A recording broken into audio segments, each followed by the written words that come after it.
Hello, जय श्री कृष्णा। और सब कैसे हो? सर्वप्रथम आपको कृष्ण जन्माष्टमी की ढेर सारी शुभकामनाएं। और इसी के साथ हम आज के लिए टॉपिक लेके आए हैं हड़प्पा स्थल। जबकि हम पढ़ रहे हैं हड़प्पा सभ्यता, उसी के अंदर से एक स्थान की बात करें तो वो है अपना हड़प्पा। हमारी बेसिक जानकारी तो अपनी कंप्लीट हो चुकी थी। अब हम क्या करेंगे, हर रोज एक एक स्थान के बारे में डिटेल से पढ़ेंगे कि वहाँ से हमें क्या प्राप्त हुआ है और कहाँ यह स्थान था, किसने इसकी खोज करी थी। तो सर्वप्रथम हम स्थान ले रहे हैं वो था अपना हड़प्पा, जो कि सिंधु सभ्यता की बात करें तो सर्वप्रथम ये स्थान खोजा गया था। हम बहुत छोटी छोटी जानकारी और साथ ही साथ कवर करते हुए चलेंगे। हड़प्पा, इसकी खोज कब हुई थी? 1921 में दयाराम साहनी ने करी थी। और इन्हीं के एक फ्रेंड थे, यानी कि जॉन मार्शल के निर्देशन में एक कमेटी का गठन किया गया था। और उस कमेटी में कितने लोग थे? उस कमेटी में 5 लोग थे। उसमें से दयाराम साहनी एक व्यक्ति था और राखल दास बनर्जी एक था। बताया था ना, 2 भाइयों वाली कहानी कि 2 भाइयों के बीच या फिर 2 दोस्तों के बीच कोई भी एक आगे बढ़ जाता है तो दूसरों को क्या होती है, और मेहनत करके उसके बराबर या उससे आगे निकलने की होड़ लगी रहती है। उसी प्रकार से ये 2 अच्छे फ्रेंड थे।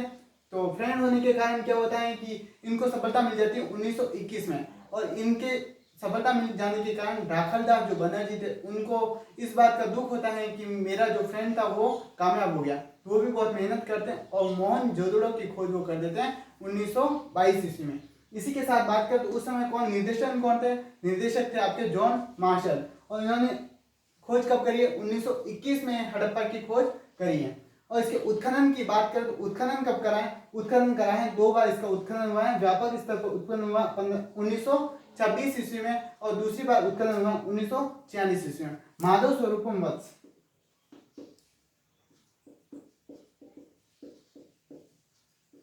माधव स्वरूपम वत्स ने इनकी क्या करी है? पहली बार उत्खनन कार्य करा है। मार्टिन व्हीलर,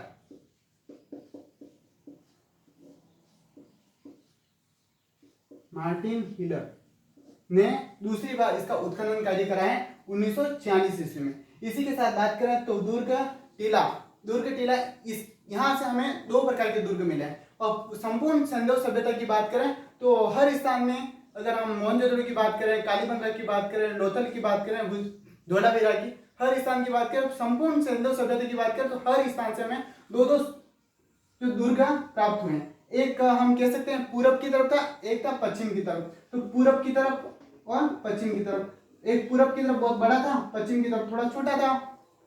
ये उपला दुर्ग भी इसको कहते हैं, इसको निचला दुर्ग भी कहते हैं।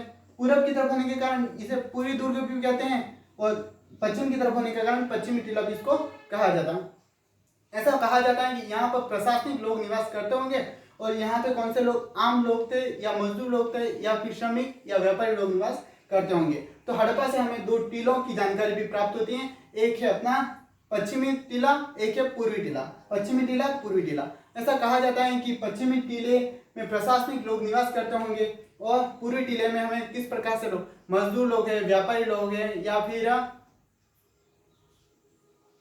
मजदूर लोग, व्यापारी लोग और जो आम लोग थे वो भी यहाँ निवास करते होंगे।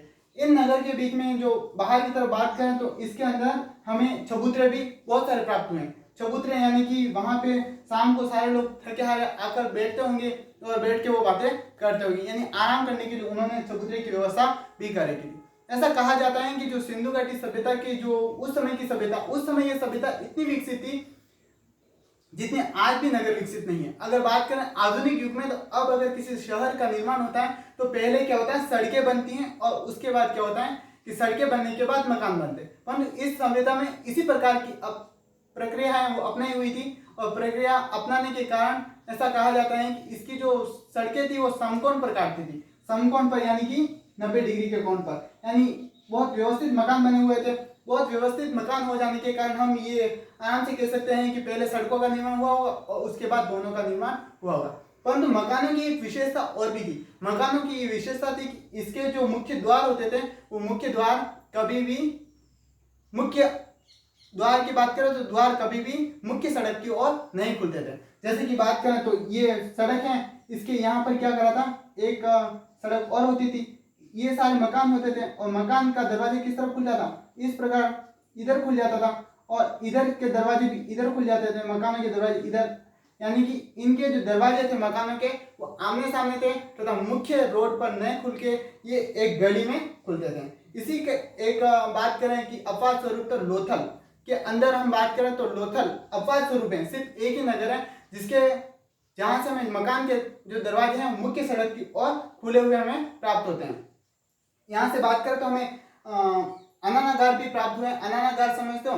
अनानागार यानी कि ये लोग अनाज रखने के बड़ी बड़ी कोठियां का निर्माण करते थे। यानी हड़प्पा से हमें विशाल अनानागार भी प्राप्त हुए हैं। अनानागार यानी कि ये समझ लो कि दोनों तरफ 6-6 की पंक्ति में, तो बहुत बड़े बड़े अनानागार हमें प्राप्त हुए हैं। 1 2 3 4 5 और 6 इस तरफ, 6 भी इस तरफ, यानी 6-6 की पंक्ति में हमें 12 अनानागार हड़प्पा से प्राप्त हुए हैं। यहीं से हमें सर्वप्रथम जौ और गेहूं के साक्ष्य हमें प्राप्त हुए हैं। तो साक्ष्य हमें किसके प्राप्त हुए हैं? अवशेष में ही लिख देता हूं। जौ और गेहूं के सर्वप्रथम साक्ष्य की बात करें तो हमें यहीं से प्राप्त हुआ है। अगर बनावली की बात करें, बनावली का है, अब ये आप मुझे जरूर बताइए कमेंट के माध्यम से, और क्लास के अंत में मैं आपको जरूर बता दूंगा। परंतु अभी आप क्या करोगे, अभी एक बार आप कमेंट करिए कि बनावली कहाँ है।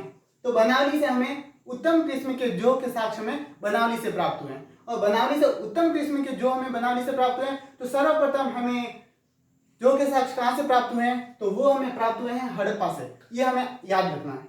इसी के साथ बात करें, आगे बढ़ते हैं। सबसे अनानागार थे ये 6-6 की पंक्ति में, 6-6 की पंक्ति में, यानी कि टोटल हमें 12 अनानागार प्राप्त हुए हैं। यह संपूर्ण सैंधव सभ्यता, संपूर्ण या फिर कहूं संपूर्ण हड़प्पा सभ्यता की दूसरी सबसे बड़ी दीवार है। और प्रथम सबसे बड़ी दीवार कौन सी है? वो भी अपने कहा है लोथल में। लोथल में प्रथम सबसे बड़ी, लोथल के गोदीवाड़ा से हमें सबसे बड़ी दीवार प्राप्त होती है संपूर्ण सैंधव सभ्यता की, संपूर्ण हड़प्पा सभ्यता की। एक ही बात है दोनों की, ठीक है। और अगर बात करें तो अनानागार है ये संपूर्ण हड़प्पा सभ्यता की दूसरे नंबर की सबसे बड़ी दीवार है। तो ये आपको याद रखना है। और अगर बात करें तो सबसे पहली बात कि हड़प्पा से हमें जो मोहरे प्राप्त हुई है ना, तो मोहरे हड़प्पा कितने शब्द है? 3.5 शब्द है। तो शब्दों से याद रखना, सर्वाधिक अभिलेख युक्त मोहरे हमें कहां से प्राप्त हुई है? तो अभिलेख युक्त मोहरे हमें प्राप्त हुई है हड़प्पा से। तो सर्वाधिक